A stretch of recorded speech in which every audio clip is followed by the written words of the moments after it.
Hello, welcome to the Family Room Mission podcast. I'm Ashley Tilford, and today we're going to be talking about a marriage that ministers to your children. Now, marriage is important. God has set up marriage as a perfect example of the covenant that He creates with us. Covenant is essentially a commitment we're making with another person to say that I'm going to love you no matter what. I'm going to be loyal to you. I'm going to put your needs above myself. And we both, in marriage have to make that same covenant with one and the other. If one person is kind of imbalanced in that covenant, then it will cause problems. And so God has given us this marriage covenant as a symbol, as a sign of the covenant that we have with Him, with Jesus as our bridegroom, right? I mean, there's so much symbolism within the marriage ceremony and within the relationship of marriage that points straight to Jesus. And so our marriage can be another part of our family discipleship at home that helps minister to our children and points them straight to the Father. And so when we can love each other within the marriage, when we can have hard conversations and pursue reconciliation, we are able to be good examples of love and of Christ to our kids. My husband and I got into a little bit of an argument the other day. I felt that he had been rude to me. And so I was triggered by that. I was frustrated by that. And I kind of, whenever I get frustrated, I shut down. I didn't want to talk about it. I didn't want to talk to him. Don't look at me. Don't touch me. Nothing.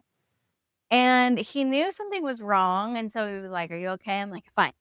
I'm fine." Anybody else say I'm fine whenever their husband asks or wife asks? And so he knew I wasn't fine because you know what fine means? Freaked out, insecure, neurotic, and emotional. Anyway, so he knew that I wasn't fine, but it wasn't the time or place to really address it. And so it just kept building. So then something else happened where I felt that he was rude to me, and that just tipped it over. I was like, okay, fine. I was waiting for him to come talk to me about whether or not we were gonna go to an ice cream shop. And I wanted to go to the ice cream shop, but I didn't feel that the behavior of the children that day was appropriate for a reward like that. And so we are gonna have that I was hoping to have that conversation with him about it. Should we go? Should we not? And he went to pick up my son from his football game, which was a really terrible game. The team that they were playing, cussed at them. This is 5th and 6th graders, and was very physical, very violent, and it really shook him up, my son. And so John went to pick him up, and my son Isaac was telling him about what happened at the football game, and John's really engaged in the conversation with him. And my mom was there and she was like, "Great game, Isaac." And John was like, "I'm sorry, we're in the middle of a discussion right now." "Oh, okay. You're in the middle of a discussion. Okay, sure. Go have your discussion and I'm just going to go do my own thing." Right? Because I was already triggered, I was already upset. And so I just left. And he like looked around and I was gone, and he texted. He was like, "Are we going to Hoggies?" So we drove separately. He's like, "Are we going to Hoggies?" I was like, "You do whatever you want." Oh, well, then that triggered him. And so we went to the ice cream shop, and neither of us got ice cream. We were so mad. We got home and started to have that conversation. And he's like, "You want to talk about it?" And I'm like, "Sure. You were very rude to me and I don't appreciate it." And of course, I'm upset. He's upset. And he's like, "Well, I'm sorry. I didn't realize that you were already, triggered, essentially." We were able to have that conversation. He apologized for his, and I apologized for mine. But in the midst of that, my oldest daughter, she's 14, she starts crying hysterically and she runs to her room and she's, "Oh my gosh, you guys are going to get a divorce." No, we're not. She's like, I've never seen you guys fight before. Well, kudos to us for keeping it, that's been one of our goals is to we do have an argument, we do have a fight, we try to keep it between us in our bedroom or, the bathroom because a lot of times we have to hide in there. So why don't you sit down and participate and listen since you were kind of caught up in all of that too? So we invited her into our reconciliation. Reconciliation is restoring relationship. Obviously, the relationship had been broken. There was a fracture in the relationship between my husband and I because I was triggered by something else and I was taking it out on him. And when I realized that, I was able to come to the place of humility, to reflect on my own heart, to say, okay, I wasn't really mad at you. I'm sorry that I took it out on you. And she was able to sit there and watch us work through the process of reconciliation and restore a relationship back. We hugged in front of her too and was like, she's like, okay, so you're not getting divorced? No, we're not. This is part of it. It's just part of being a healthy couple is that, yes, we're going to have an argument. We're going to have a spat. We might even fight. There might even be a time where I don't talk to him for a day if it's that bad. But the reality is that when our kids can see in our marriage that there is reconciliation, that we can be reconciled back to each other, even when we are upset, that gives them a great picture of how they can be reconciled back to God. Because let's face it, our sin is what separates us from God. When we do things, it disrupts that are out of alignment with Him. It disrupts the intimacy with Him. And it is our responsibility to be reconciled back to God, to come to Him and say, I feel this way and I'm upset by this.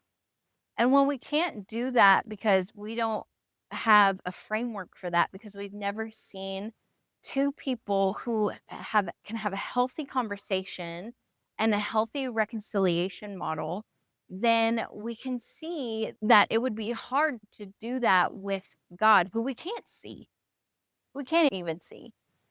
And so our marriage is a great example for our children of how to, when it's healthy, of how to humble ourselves, how to have hard conversations, how to forgive, how to reconcile.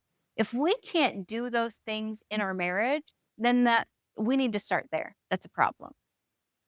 That's a big problem because the reality is we all have a reconciliation model. My reconciliation model in that moment when I was triggered and upset was to shut down and just be mad.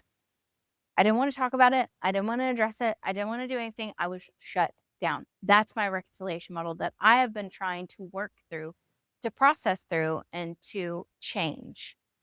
Obviously, it's not going to be something that happens overnight, but we have to learn a better, more biblical reconciliation model. And that is one where we express how we feel, we take responsibility for our part of the mess, and we invite Jesus into it to help us heal. And that's essentially what my husband and I did in this situation is that we both expressed how we felt. I felt hurt that that he was rude and said those things, and he felt hurt because I was treating him with contempt and he didn't even do anything.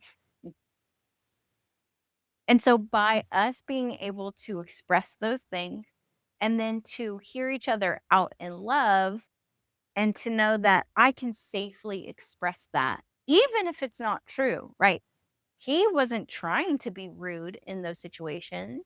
The reason why he said the second one was because he was more concerned about Isaac in that moment and was trying to address why they weren't responding to us in the first place. So he was doing it from a place of he thought he was being kind and open and honest to keep people from being upset that way. When in reality, the way it came off was he was being rude. And so by us being able to have that conversation and to love each other enough to say, okay, I want to hear you out and I'm going to validate how you feel because how you feel is important to me. That is a marriage that ministers to our kids. That is a marriage that shows our kids that it is possible to be reconciled back to other people and to God. Because now it's not about me being right in the relationship. It's about me taking responsibility for the part I had to play in this mess that we both created. So, by teaching and training our kids through even our marriage, we are able to show them how to be reconciled back to God, how to be reconciled back to other people, even when it's hard, even when there's hard conversation. So, I would encourage you to check out my course, Pathway to Wholeness. It's about healing from wounds because the reality is that when John and I were first married, we were young. We got married when we were 21.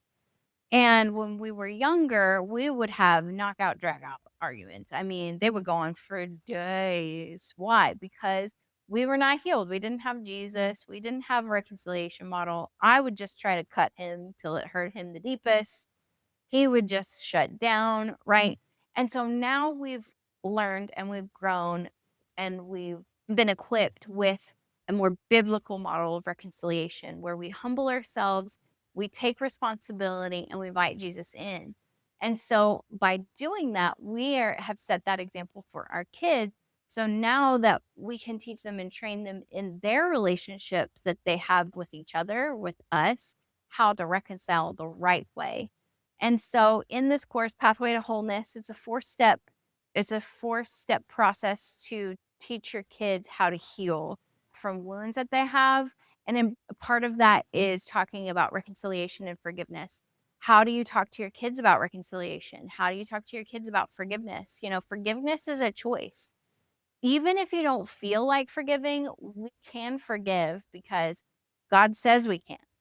And so, how do you forgive even in the midst of the pain when you don't feel like it? And the importance of saying, I forgive you and I'm sorry.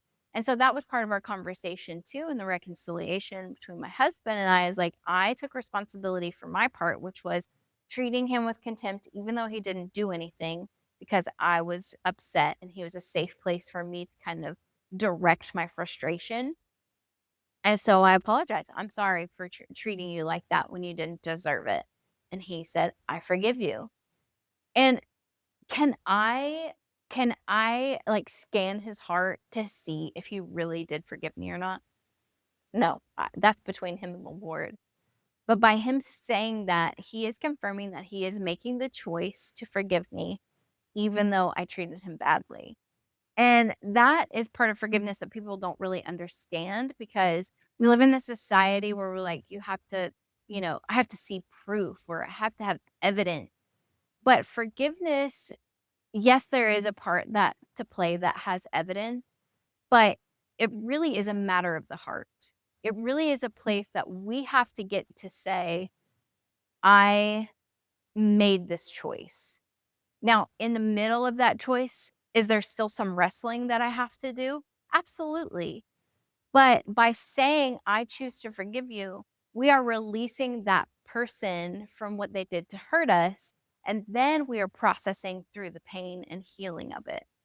And that's okay. Like, that's okay to even, that's why when you say, I choose to forgive you, even when you may not feel it, is because you're making the choice to release that person and then to work on yourself. And that's really hard to teach kids how to do. That's really hard for us to kind of process through ourselves too.